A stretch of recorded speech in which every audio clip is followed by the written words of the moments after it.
Hello! On se retrouve dans une nouvelle vidéo pour parler de reines et d'impératrices caribéennes. Je vais vous présenter aujourd'hui 3 femmes illustres qui se sont distinguées par leur don de soi, leur résilience, leur grande bonté et leur grandeur d'âme. Il y a de cela un peu plus d'une année, je vous avais fait une vidéo similaire à celle que je vous présente aujourd'hui, dans laquelle je vous racontais l'histoire de 3 reines africaines. Donc je vous la mettrai dans le petit i si vous ne l'avez pas encore vue, n'hésitez pas à aller voir cette vidéo. Comme vous le savez déjà, je pense que les femmes sont les grandes oubliées de l'histoire. Pourtant, elles ont marqué l'histoire de l'humanité. Elles font partie intégrante de l'histoire de l'humanité, mais dans les sources, on en parle très peu. Alors peut-être que c'est justement un problème de source.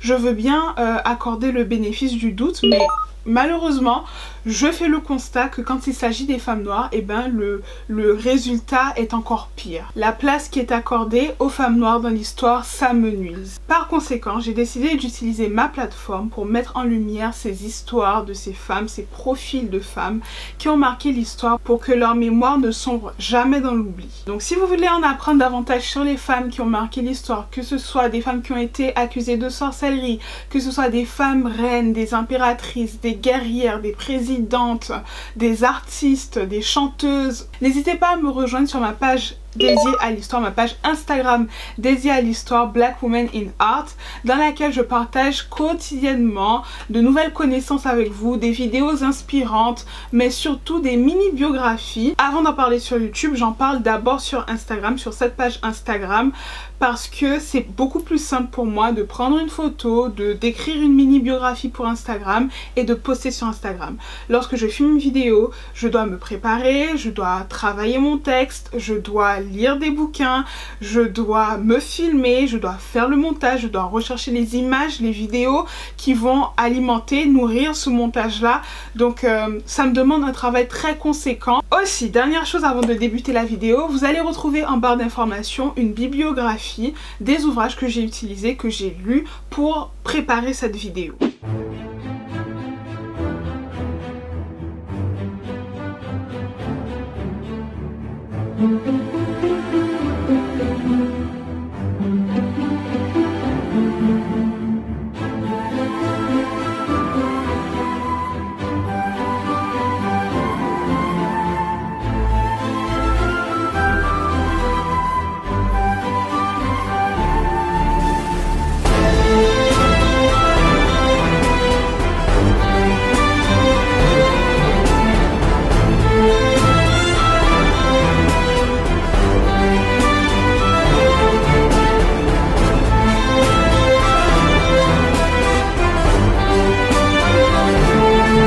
Pour parler de la première reine caribéenne, nous allons nous rendre sur la seconde plus grande île de la Caraïbe.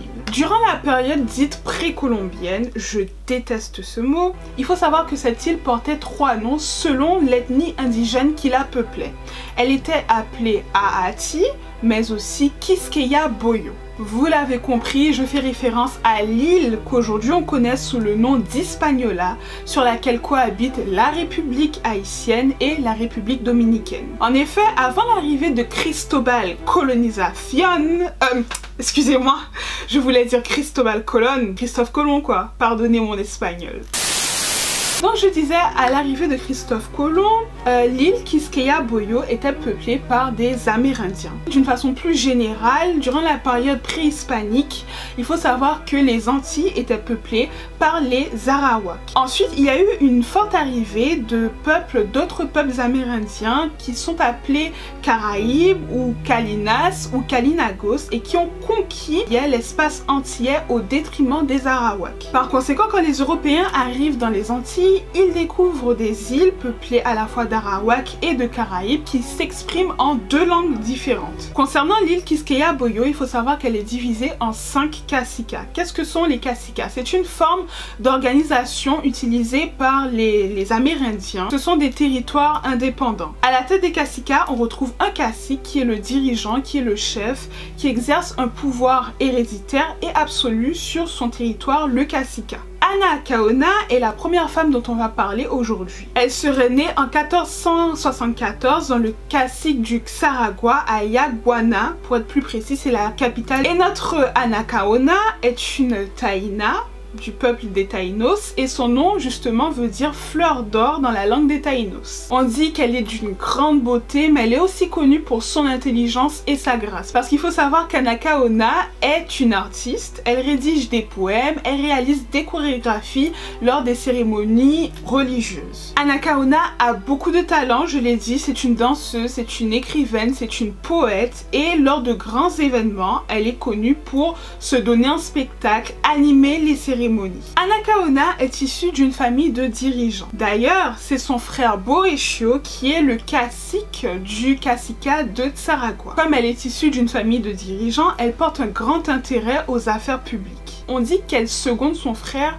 lorsqu'il doit prendre des décisions concernant le caciquat. En plus de cela, Anacaona est mariée au cacique de Maguama. Il porte le nom de Kaonabo et il faut savoir qu'il y a un enfant qui va naître de cette union. Donc finalement, Anacaona est proche des instances de pouvoir, prendre des décisions, diriger, gouverner, ça ne lui fait pas peur. Alors, on va faire un petit point sur ce que sont les Taïnos à cette époque-là. On l'a dit, on les retrouve principalement dans la Caraïbe. Et il faut savoir qu'à l'arrivée des Européens, ils sont prospères, ils vivent de la pêche, de l'agriculture et un peu de chasse. Les Taïnos sont surtout connus pour être des peuples très hospitaliers et ça c'est très important à retenir pour la suite de l'histoire. Lorsque Christophe Colomb, oui encore lui, arrive sur l'île Quisqueya-Boyo, eh bien il est très bien reçu par les Taïnos qui lui donnent des vivres, qui lui donnent à manger, qui l'accueillent même avec de l'or. Je veux dire, ça c'est ce que j'appelle un accueil. Et on leur permet même de construire un fort au nord-ouest de l'île qu'ils ont nommé la Navidad et ce fort leur permettait de se reposer, de se ravitailler, de prendre des forces et de surtout réparer leur navire qui avait été abîmé par le voyage. Anacaona aurait 18 ans à l'arrivée des Européens sur l'île et au début il faut savoir qu'elle est animée d'un sentiment de curiosité envers ces nouveaux arrivants, ces visiteurs qui ne partagent pas la même culture qu'elle. Néanmoins, les choses vont prendre une toute autre tournure lorsque Christophe Colomb décide de quitter l'île et de laisser derrière lui 39 de ses hommes dans le fort La Navidad qui vient d'être construit. Ces hommes se sont très mal comportés, ils ont eu des actes de violence envers des indigènes, ils ont commis des viols et le sentiment d'admiration qui naissait en Anacaona s'est très vite transformé en méfiance. Elle va donc prendre la décision avec son mari et son frère de chasser les nouveaux arrivants et d'assassiner les 39 hommes qui avaient été laissés par Christophe Colomb. À son retour sur l'île, parce que Christophe Colomb était reparti en Espagne, trouver des vivres, avoir des financements de la couronne et quand il revient sur l'île, eh bien il voit que son fort a été détruit et que ces 39 hommes ont été assassinés. Donc il va accuser Kaonabo d'être responsable de leur assassinat. Eh bien il faut savoir qu'il est armé, hein. Il ne revient pas les deux bras ballants, il est armé, il est mieux équipé, il a reçu des financements de la couronne d'Espagne et donc il va tout simplement faire arrêter Kaonabo pour l'envoyer en Espagne. Et justement, il va réussir son coup puisqu'il va attraper Kaonabo et Kaonabo va mourir lors du voyage qui devait l'emmener en Espagne. Il faut dire qu'à ce moment-là, les positions de l'Espagne par rapport au territoire de la Caraïbe, mais aussi d'Amérique, sont très claires. Il faut coloniser ces territoires. Et la première étape pour réaliser ce projet est de mettre la main sur les îles stratégiques de la Caraïbe.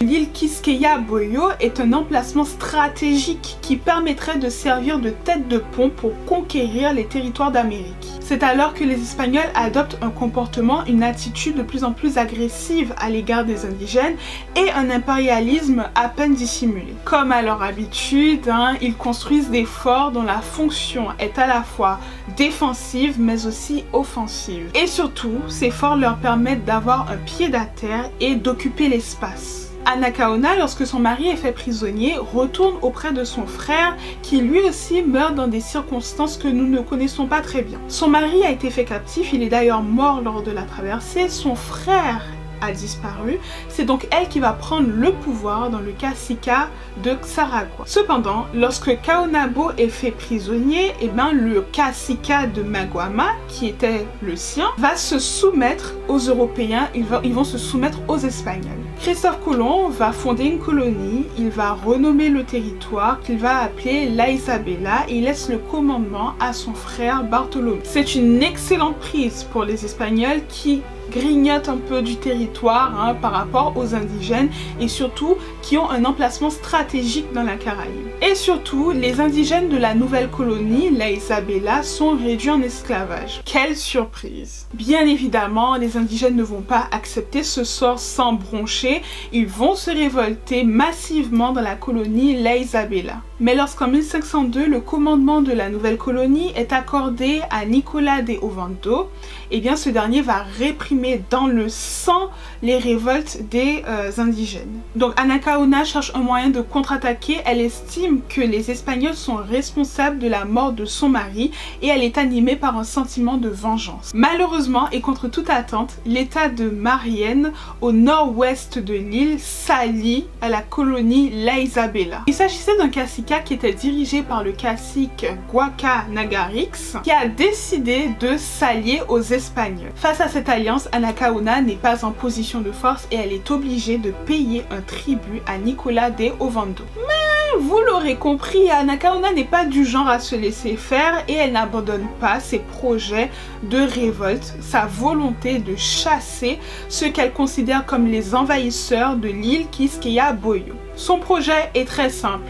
Dès que l'occasion se présente, d'attaquer les Espagnols et de les chasser parce qu'ils se sont expropriés des territoires qui ne les appartenaient pas. Malheureusement, et encore une fois, le cacique Guaca Nagarix a vent des projets d'Anacaona et il décide d'en informer Nicolas de Ovando. Je rappelle qu'il avait une alliance avec les Espagnols, donc il a informé ses alliés des projets d'Anacaona de les attaquer. C'est alors que Nicolas de Ovando décide de tendre un guet-apens à Anacaona. Il prend le faux prétexte de vouloir rendre visite à Anacaona dans son caciquat pour fêter, pour célébrer la bonne entente entre les deux territoires. Je vous l'avais dit au début de cette vidéo, les Taïnos ce sont des peuples qui sont très hospitaliers. Et donc Anacaona, bien qu'elle ait ses plans pour chasser les envahisseurs de son île, elle prend la décision de les recevoir et d'organiser un banquet à leur honneur. Donc les festivités ont débuté, il faut imaginer des chants, de la nourriture abondante, des danses, des hommes et des femmes qui s'amusent. Et pendant la cérémonie, les 350 hommes de Nicolas de Ovando se retournent contre leurs hôtes et les tuent. L'établissement dans lequel se déroulaient les festivités est complètement brûlé. Et Anacaona réussit à échapper au massacre. Malheureusement, elle est capturée. Sa fille, par contre, réussit à fuir l'île. Elle quitte l'île complètement pour rejoindre une autre île où elle sera en sécurité. Mais Anacaona est fait captive et Ovando lui propose de devenir sa maîtresse pour avoir la vie sauve. Mais vous l'avez compris, on a face à nous une femme de caractère, une femme de poigne, une femme dont les idéaux étaient beaucoup plus importants que sa propre vie. Elle prend la décision de ne pas devenir la maîtresse de Nicolas de Ovando et de mourir. Son procès est sommaire, très sommaire, et elle est condamnée à la pendaison. J'ai voulu parler de cette femme, bien qu'il ne s'agisse pas d'une femme noire, parce que je trouve que l'histoire des Amérindiens est assez méconnue. On ne parle d'eux que pour parler de leur mise en esclavage, ou du fait qu'ils ont été décimés par les maladies, mais aussi par les guerres provoquées par l'arrivée des Européens, ou encore pour parler de la fameuse controverse de Valladolid. Je pense que ce sont les seuls instants où on parle vraiment de l'histoire des Amérindiens. C'est pas la première fois sur ma chaîne que je parle d'une Amérindienne, j'avais déjà parlé de Tituba la sorcière, donc n'hésitez pas, je vous mettrai dans le i juste là cette vidéo si vous ne l'avez pas encore vue. Mais c'est vrai que ça me tient à cœur de mettre en lumière, de lever le voile sur ces histoires. Après présent, faisons un grand bond en avant dans l'histoire pour parler de Marie-Claire Bonheur Félicité. On est toujours sur la même île, mais à cette époque-là, l'île porte le nom d'Hispaniola parce qu'elle est occupée sur le tiers occidental par les Français et sur l'est de l'île, eh bien, elle est occupée par les Espagnols. Marie-Claire Bonheur Félicité est née à Léogâne en 1758. Elle est née d'une famille libre, bien que pauvre. Elle est née d'une famille libre, donc ça signifie qu'elle n'a pas connu l'esclavage. Elle est la fille de Guillaume Bonheur et de Marie-Sainte Lobello. Comme je vous le disais, elle a grandi dans un milieu qu'on peut qualifier de très modeste. Pour rappel, Saint-Domingue c'est quoi à cette période? Eh bien Saint-Domingue c'est une colonie française qui est soumise au régime esclavagiste. Pour savoir dans le détail ce qu'est Saint-Domingue à cette époque-là, eh bien j'ai fait une vidéo intitulée La vérité sur Haïti, dans laquelle je vais plus dans le détail sur ce que c'est Saint-Domingue, la colonie à cette époque-là. Donc n'hésitez pas à aller regarder cette vidéo si vous voulez avoir plus de détails sur ce que c'est une colonie, le régime esclavagiste, parce que je ne vais pas rentrer dans le détail dans cette vidéo. Ceci dit, Marie-Claire est issue d'un milieu modeste, mais elle est éduquée. Elle est instruite par Madame Élise Lobello, sa tante, qui travaille dans un ordre religieux. Par conséquent, on peut en déduire que Marie-Claire sait lire et écrire, ce qui est assez exceptionnel pour une personne de cette époque. L'apprentissage de l'écriture et de la lecture à cette époque est assez restreint et est réservé à une infime partie de la population, libre comme non libre. Il y a très peu de personnes qui savent lire et écrire. Et quand une personne sait lire et écrire, ça en fait d'office une personne qui se distingue du reste de la société. Si vous avez regardé ma vidéo sur la Révolution haïtienne, vous devez savoir que la situation s'est tendue très tôt à Saint-Domingue entre les Blancs qui veulent autonomiser Saint-Domingue pour pouvoir commercer avec la République voisine, les États-Unis, les mulâtres et les libres de couleur qui veulent se voir attribuer le droit de vote et les esclaves qui veulent mettre un terme à l'esclavage. Lorsque la guerre éclate entre les armées de Dessalines et le corps expéditionnaire français avec à sa tête Rochambeau, eh bien Marie-Claire Heureuse se fait remarquer. Non pas parce qu'elle est au front et qu'elle porte des armes et qu'elle se bat et qu'elle a une formation militaire, mais plutôt parce qu'elle s'occupe des blessés, elle soigne les blessés, elle panse les plaies, elle apaise les apeurés, elle nourrit les affamés, elle donne se vêtir à ceux qui n'ont plus de quoi se vêtir. On va même la qualifier de la première infirmière de guerre. Il y a d'ailleurs un épisode très connu de sa vie. On dit que lors d'un siège, lors d'un affrontement, elle aurait pris sur son cheval des soldats qui étaient blessés pour les soigner chez elle. Et honnêtement, sa vie nous montre que les femmes qui veulent être au front, qui veulent avoir une formation militaire, qui veulent porter les armes, qui veulent se battre, si telle est leur vocation, elles ont le droit de le faire. Mais les femmes qui considèrent que leur rôle est en seconde ligne pour aider, pour organiser, pour soigner, eh bien elles peuvent s'y consacrer si telle est leur vocation. Et son rôle ne s'arrête pas là parce qu'on l'a dit, elle soigne, mais aussi elle est instruite. Et donc elle va passer le plus clair de son temps à instruire les esclaves, les anciens esclaves, les nouveaux libres, à lire et à écrire parce qu'ils avaient été privés d'instruction et de formation. Ce que je trouve intéressant avec la vie de Marie-Claire Bonheur Félicité, c'est qu'elle a soigné des soldats du camp ennemi. Et ça vient contrarier l'argumentaire de ceux qui veulent travestir la révolution haïtienne en un génocide contre les Blancs. On ne peut pas vouloir exterminer les Blancs et dans le même temps les soigner. Et je pense que c'est un excellent exemple qui permet de voir que finalement la révolution haïtienne était une révolution à part entière et qu'il ne s'agissait pas d'un génocide. Donc faites attention à ces personnes qui arrivent avec des articles en grande pompe dont on ne sait pas qui les a pondus pour réduire la révolution haïtienne. D'ailleurs, autre exemple, toujours de la vie de Marie-Claire Bonheur Félicité, elle aurait organisé, je n'emploie même pas le conditionnel parce qu'il y a des sources en fait qui existent, il y a des lettres qui permettent d'affirmer ce que je suis en train de dire. Elle a organisé le rapatriement de 2 filles blanches qui vivaient au Cap Français. Il s'agit de deux filles orphelines qui portent le nom de Hortense et Augustine. Elles sont orphelines car leurs parents sont décédés certainement dans les affrontements. Et Marie-Claire va organiser leur rapatriement vers la France pour qu'elles puissent retrouver le reste de leur famille et surtout échapper aux affrontements. Elle s'est occupée de ces deux filles et surtout elle tenait à ce qu'elles gardent la vie sauve. C'est un fait ce que je suis en train de dire. Les historiens ont retrouvé des lettres qui ont permis de reconstituer cet événement et je ne le sors pas de mon chapeau. Donc encore une fois, consultez la bibliographie que je vous ai mis en barre d'informations. Marie-Claire est décrite par de nombreuses sources comme une femme cordiale, miséricordieuse, douce, aimante. On dit qu'elle est chaleureuse et naturelle. Et surtout, elle est d'une élégance. Vous savez, une élégance naturelle. En tout cas, c'est ce que les sources disent. Les circonstances de sa rencontre avec le révolutionnaire Dessalines sont assez méconnues, mais ils se seraient rencontrés durant les temps troublés de la révolution haïtienne. Marie-Claire Bonheur-Félicité est une femme en avance sur son temps, car elle décide de garder son indépendance dans le mariage. D'ailleurs, elle aurait fait très clairement comprendre à Dessalines qu'elle a ses propres intérêts et que ses intérêts pouvaient être différents des siens. Et que par conséquent, les ennemis de Dessalines n'étaient pas forcément les siens. Le 2 avril 1800, c'est la date du mariage de Marie-Claire Bonheur-Félicité et de Dessalines, Jean-Jacques Dessalines. Ils se sont mariés dans une église de Léogane. Dessalines a des enfants d'une union précédente et Marie-Claire Bonheur va demander à ce qu'il légitime ses enfants et qu'il accorde une pension aux mères de ses enfants afin qu'elle puisse s'occuper de ses enfants et qu'elle puisse leur donner la meilleure instruction, la meilleure éducation qu'il soit. Donc elle a quand même le souci des enfants de son époux. En d'autres mots, c'est une femme qui pense pour elle-même et qui pense par elle-même, on adore. Et surtout, c'est une femme qui s'interroge sur son bonheur avant tout. Moi, je l'aime bien parce qu'en fait, c'est une femme qui a sa propre identité.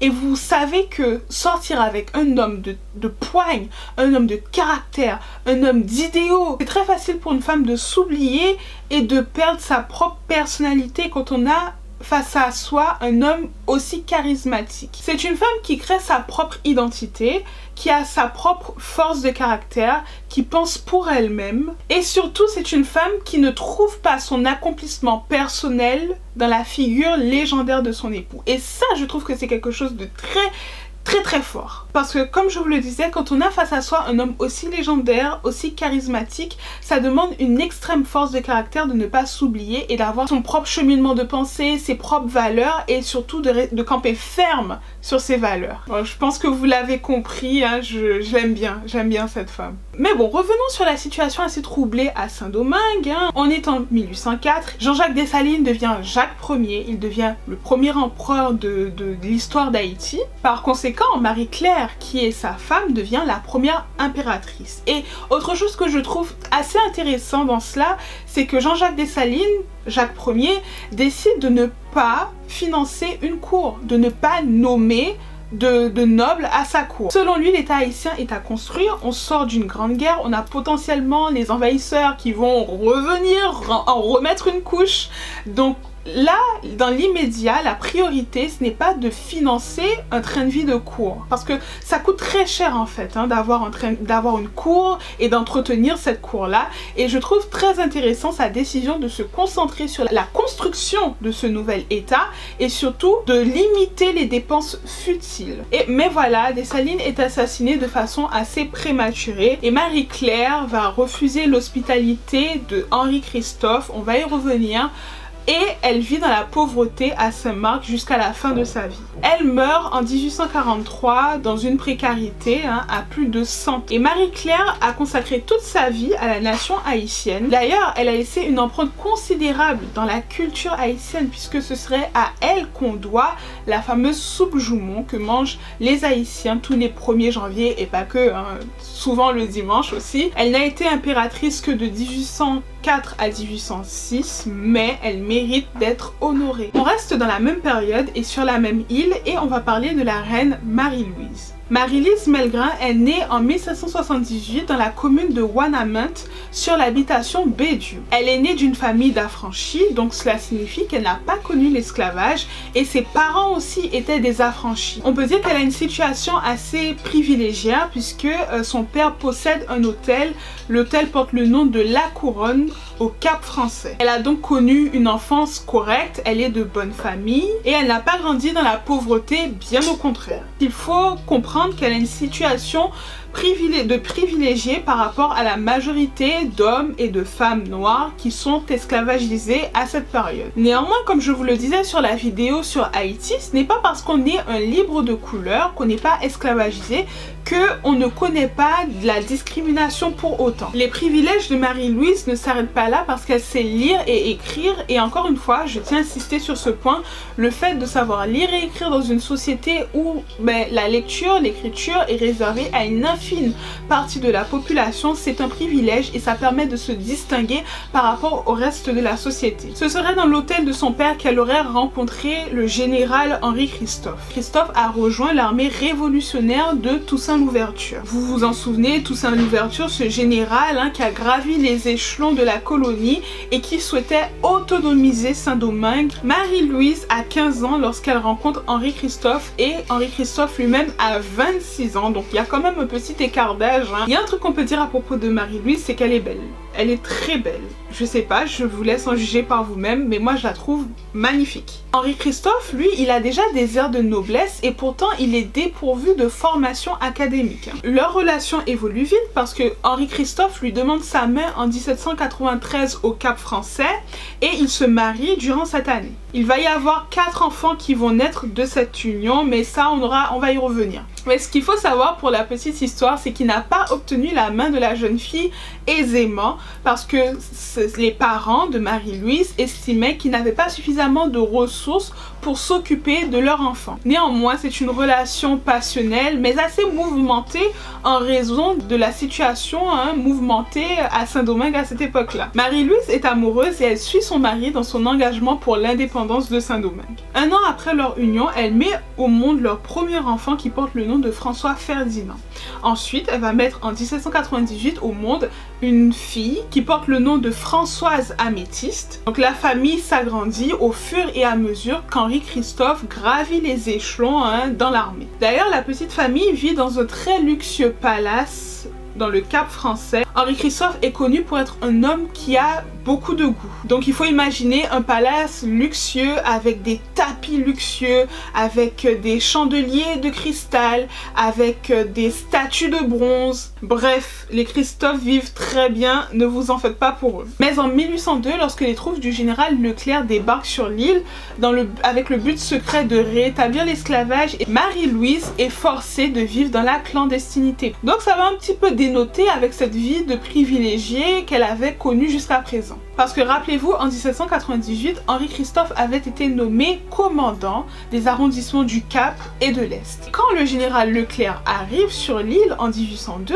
il arrive pour déposer ses généraux, les désarmer et réduire tout ce petit beau monde en esclavage. Donc leur beau palace qu'ils possédaient au Cap Français est réduit ensemble. Quant à Marie-Louise, on ne lui connaît pas un grand rôle lors de la révolution haïtienne. C'est pas quelqu'un qui va aller se battre sur le champ de bataille. C'est une femme en fait qui est dévouée à sa famille et à son mari. Ce qu'on sait, c'est qu'en 1800, elle met au monde une autre fille qui s'appelle Athénaïs. Et en 1804, elle va mettre au monde un second fils qui porte le nom de Henri Victor. En 1804, par ailleurs, Haïti devient indépendant et je l'ai dit juste avant, Jean-Jacques Dessalines devient Jacques Ier, le premier empereur d'Haïti. Mais en 1806, Jacques Ier, Jean-Jacques Dessalines, est assassiné et Haïti va se diviser en deux.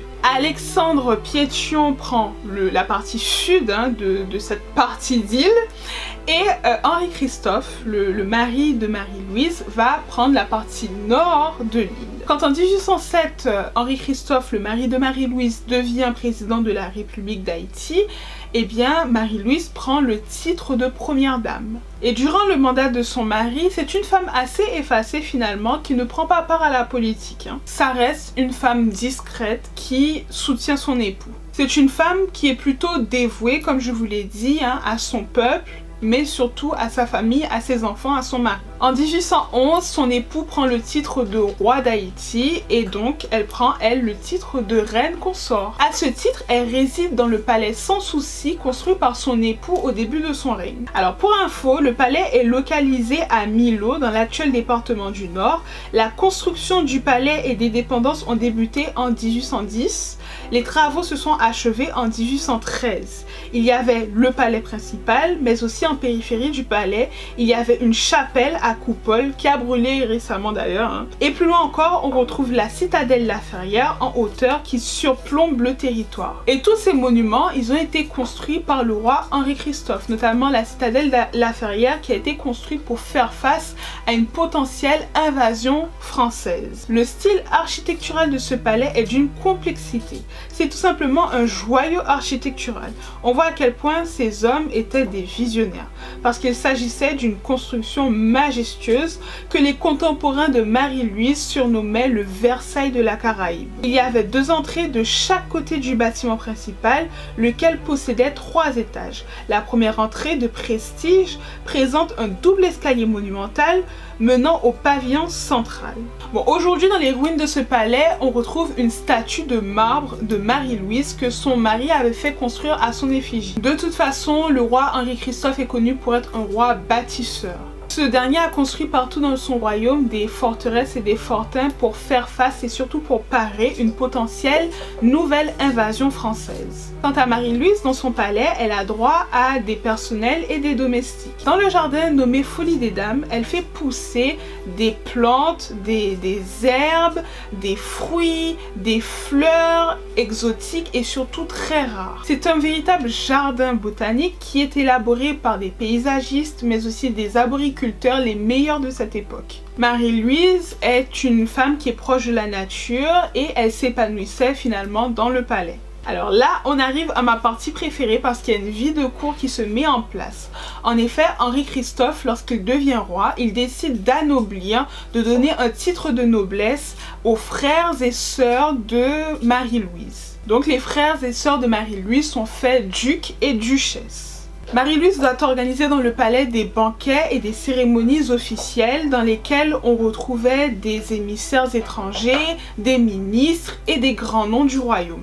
Le couple royal ne néglige pas l'éducation donnée à ses enfants. Ils font appel aux meilleurs précepteurs qu'on pouvait trouver dans le pays pour éduquer leurs enfants. Pour parfaire son éducation, le fils héritier est envoyé à Paris. C'est un dispositif qui a été créé par le directoire pour parfaire l'éducation des fils des grands généraux noirs et mulâtres. Cependant, en 1802, on est arrivé à un point de non-retour. Le ministre de la Marine et des colonies Descrest, ministre de Napoléon, ferme d'autorité l'institution. Donc l'ensemble des jeunes qui avaient été envoyés dans le cadre de ce dispositif ont été envoyés dans l'orphelinat de Paris. Et Ferdinand Christophe, le fils héritier finalement, le fils de Marie-Louise et de Henri-Christophe, meurent de la famine dans cet orphelinat. C'est une épreuve pour le couple qui est endeuillé mais qui doit tout de même s'occuper de leur royaume. Une révolution éclate dans le royaume d'Haïti, le royaume gouverné par Henri-Christophe, parce qu'il faut savoir qu'Henri-Christophe, certes c'est un roi bâtisseur, certes c'est un roi visionnaire, mais c'est surtout un roi qui est très peu apprécié par une partie de la caste dirigeante, mais il est très peu apprécié aussi par une partie du peuple. En plus de cela, il faut ajouter ses opposants qui sont situés dans le sud. Ça a contribué à fragiliser son pouvoir. La révolte est bien amorcée et Henri-Christophe sait qu'il ne va pas l'emporter, donc il s'est suicidé dans son palais. Jacques-Victor Henri, le fils de Henri-Christophe, est intronisé. On le désigne comme le successeur de Henri-Christophe et il prend le nom de Henri II. Mais les opposants arrivent à le capturer et il est pendu. Et bien heureusement, Marie-Louise et ses 2 filles réussissent à quitter le palais. Elles ont dans un premier temps rejoint Port-au-Prince. Elles ont ensuite rejoint la femme de Toussaint qui était cachée dans les hauteurs contre toute attente. c'est le président Boyer qui leur a accordé sa protection. Je dis contre toute attente parce qu'il faut savoir que François Boyer était très hostile à Henri Christophe. Dans tous les cas, Marie-Louise doit renoncer à ses titres et ses filles aussi doivent renoncer à leurs titres. Elle quitte Haïti à bord d'un navire anglais et s'installe à Pise en Toscane. Alors, elle ne vivait pas dans la pauvreté en Italie, hein. Elle vivait dans un appartement luxueux et d'ailleurs en 1828 elle a réalisé un voyage sensationnel à Rome dans lequel elle a tapé à l'œil de beaucoup de personnes, hein, parce que elle était fortunée, elle était bien habillée, bien parée. Par contre, comme elles sont fortunées, elles sont des cibles. Elles sont des cibles face à des usurpateurs qui en veulent à leur titre, bien qu'elles aient abandonné, mais qui veulent leur soutirer de l'argent. En 1838 et en 1839, elle perd ses deux filles qui souffraient de problèmes respiratoires et de rhumatisme en Europe, certainement dû au froid. Donc elle a sollicité les autorités haïtiennes sous la présidence de Boyer pour obtenir l'autorisation de retourner dans son pays natal, en leur affirmant qu'elle ne représentait aucune menace et qu'elle voulait tout simplement finir ses jours en fait sur sa terre natale. Mais elle n'a pas obtenu de réponse de la part des autorités haïtiennes. Elle meurt à 73 ans. Mais elle n'a pas obtenu de réponse favorable de la part des autorités haïtiennes. D'ailleurs, elle n'a pas obtenu de réponse du tout. Elle est enterrée aux côtés de ses deux filles dans une chapelle du couvent des Capucins à Pise. Il était important pour moi de parler de la première et de la dernière reine d'Haïti qui, bien qu'elle ait connu un court règne, s'est distinguée par son élégance et sa grâce. Donc voilà, cette vidéo est maintenant terminée, j'espère qu'elle vous aura plu. N'hésitez pas à me dire ce que vous en pensez dans les commentaires, n'hésitez pas à me rejoindre sur mes deux Instagram. Le premier Instagram, c'est ma page officielle Sephora Dreams 95, dans laquelle je partage quotidiennement avec vous des petites pensées, des petites choses, des petites photos, des petites vidéos réelles, motivation, bref vous verrez. Ensuite, il y a la page dédiée à l'histoire, à l'art, aux femmes noires dans l'histoire, qui s'appelle Black Women in Art. Donc allez me rejoindre là-bas. N'hésitez pas à vous abonner si vous me découvrez avec cette vidéo, c'est juste en bas là. Et pendant que vous y êtes, activez la petite cloche et notification pour être informé à chaque fois que je poste une nouvelle vidéo. Et puis en attendant, croyez en vos rêves, aimez-vous. Moi je vous aime et je vous retrouve dans une prochaine vidéo. Ciao!